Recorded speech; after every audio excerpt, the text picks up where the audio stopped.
Medwatch 7, sponsored by Comanche County Memorial Hospital. If you or a loved one becomes diagnosed with heart failure, it means your heart muscle is not pumping blood like it should. Oftentimes, your blood will back up and cause fluid to build up in the lungs and in the legs. It is a huge problem. About 500,000 people per year are diagnosed with congestive heart failure in America. As soon as you say congestive heart failure, people panic for a good reason.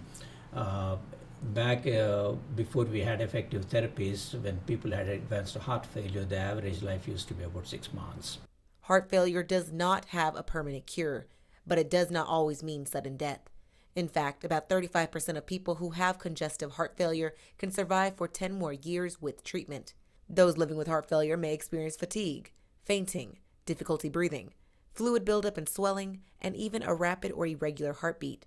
But the only way to know if you have it is by getting checked by tests like echocardiograms, ejection fractions, CAT scans for the heart MRI scans, or even an X-ray or blood test.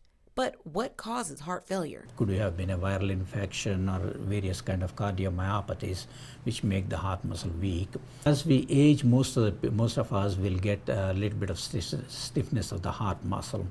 So that's where it makes it a little bit tricky to diagnose. If you do an echo on everybody over the age of 60, a majority of these people will have a little bit of stiffness.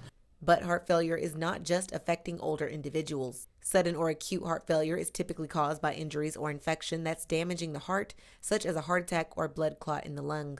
According to Dr. Vijaya Valeri, it's often caused by other medical conditions like prolonged high blood pressure, alcoholism, diabetes, heart attacks, coronary artery disease, anemia, obesity, and more.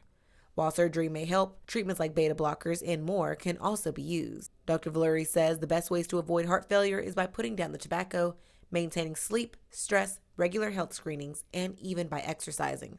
Remember, what you do every day can affect your heart in the long run. For Medwatch 7, I'm Alexis Young.